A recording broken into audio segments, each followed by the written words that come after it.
সকল গৌরীয় ভক্তবৃন্দকে আমার প্রণাম। আশা করি প্রত্যেকেই আপনারা ভালো আছেন। ভক্তি বিনোদন চ্যানেলে আপনাদের প্রত্যেককে স্বাগতম। আর আমার এই চ্যানেলটি যারা সাবস্ক্রাইব করেছেন তাদেরকে অসংখ্য ধন্যবাদ। আর যারা সাবস্ক্রাইব করেননি তারা অতি অবশ্যই চ্যানেলটি সাবস্ক্রাইব করে নেবেন। আজকের মূলত আলোচনার বিষয় শ্রীমদ্ ভাগবত গীতা ৪র্থ অধ্যায় জ্ঞানযোগ। অর্জুনের যুদ্ধ করার সময় মন বিভিন্নভাবে বিচলিত। ভগবান তাকে বহুবার চেষ্টা করছেন বোঝানোর জন্য। তো এই ৪র্থ অধ্যায়ে ভগবান শ্রীকৃষ্ণকে জ্ঞানযোগের কথা আলোচনা করেছেন। তাহলে চলুন আমরা শুরু করি।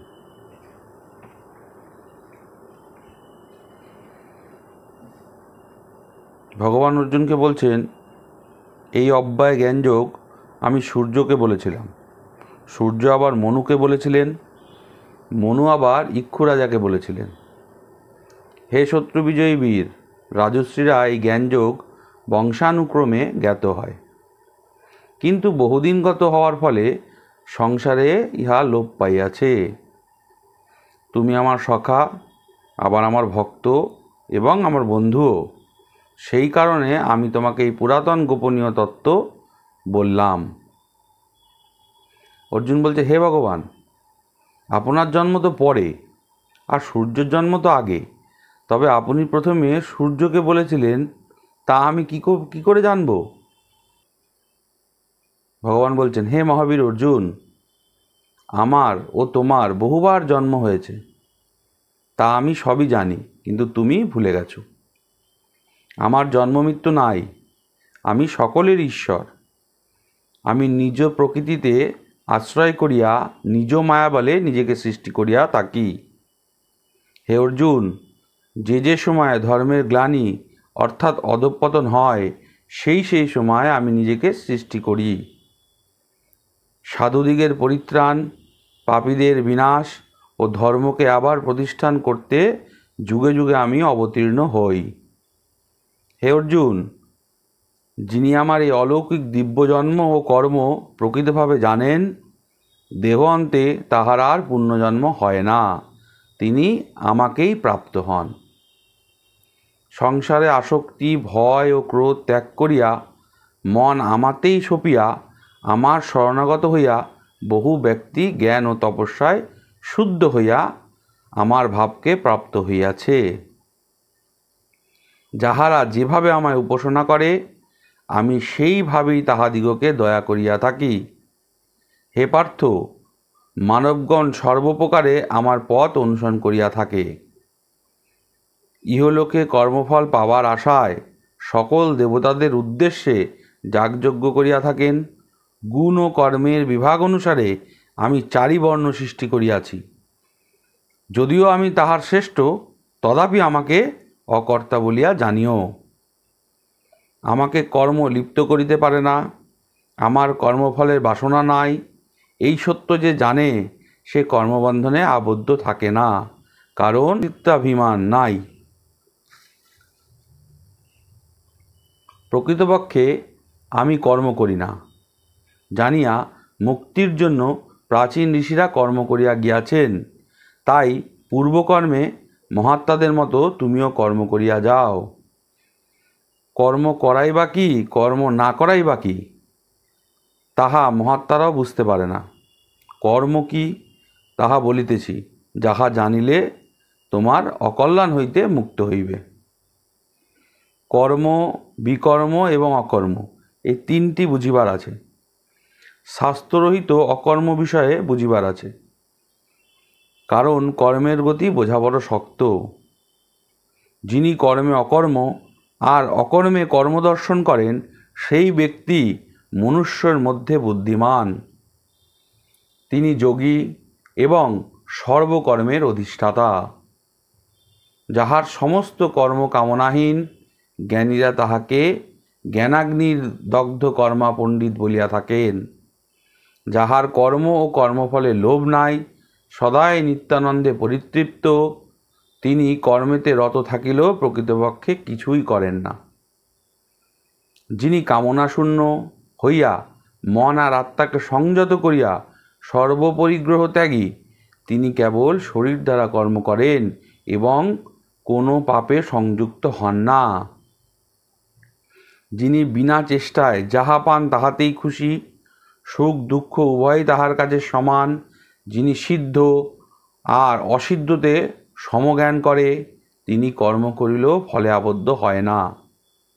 যিনি সঙ্গশূন্য, মুক্ত, জ্ঞানে অবসিত চিত্ত, যজ্ঞের জন্য মাত্র কর্ম করেন, তাহার সমগ্র কর্মফল লোপ পায়।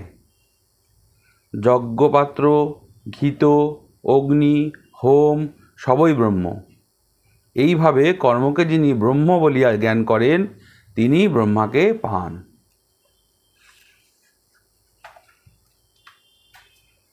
হে অর্জুন, অন্নযোগীরা দৈবযজ্ঞের উপাসনা করেন, আবার জ্ঞানযোগীরা ব্রহ্মরূপ অগ্নিতে কর্মাহুতি দিয়া থাকেন।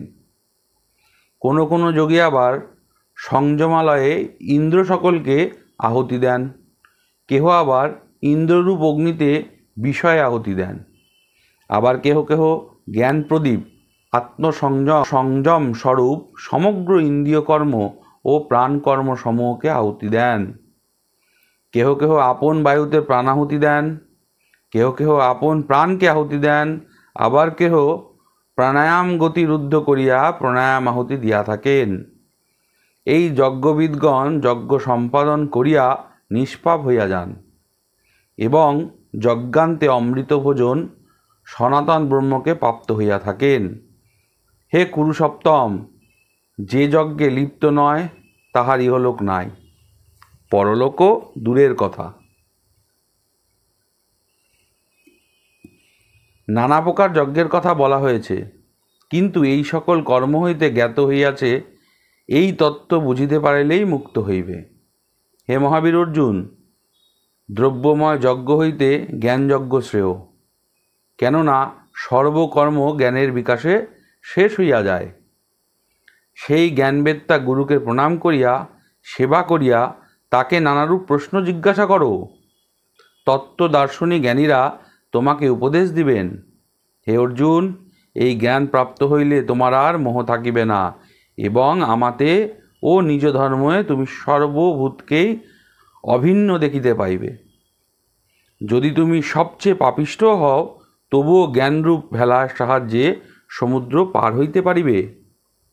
অর্জুন, জ্বলন্ত অগ্নি যেমন সকল কাষ্ঠকে ভস্মসাৎ করে, সেই প্রকার জ্ঞানরূপ অগ্নি সকল কর্মকেই ভস্মীভূত করিয়া থাকে। জ্ঞানতুল্য পবিত্র কিছু ইহলোকে নাই, এই জন্য জ্ঞানযোগযুক্ত যোগী যথাকালে পরমাত্মায় বিলীন হন। যিনি একনিষ্ঠ, শ্রদ্ধাবান, জিতেন্দ্রিয়, তিনি আত্মজ্ঞান লাভ করিয়া শীঘ্রই পরম শান্তি পাইয়া থাকেন। অজ্ঞ, শ্রদ্ধাহীন, সংশয়াকুল ব্যক্তি ধ্বংস হয়।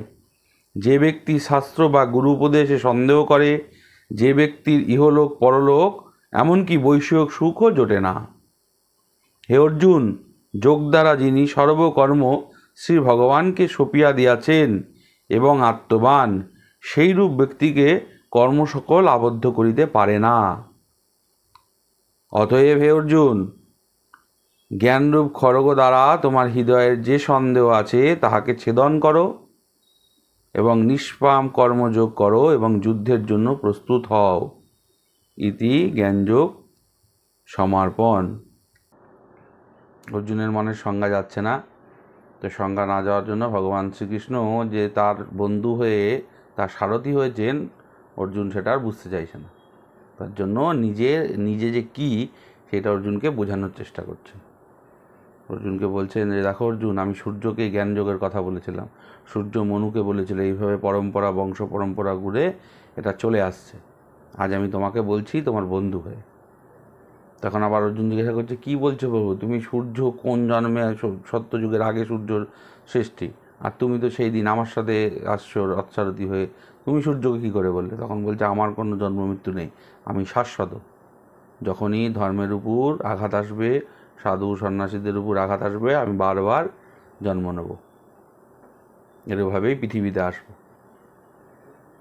এর জন্য তুমি এসব চিন্তা ছাড়ো, তুমি কর্মের দ্বারা কর্ম করো, কর্ম দিয়ে এই যুদ্ধটা লড়ো। ভগবান অর্জুনকে বোঝাচ্ছে।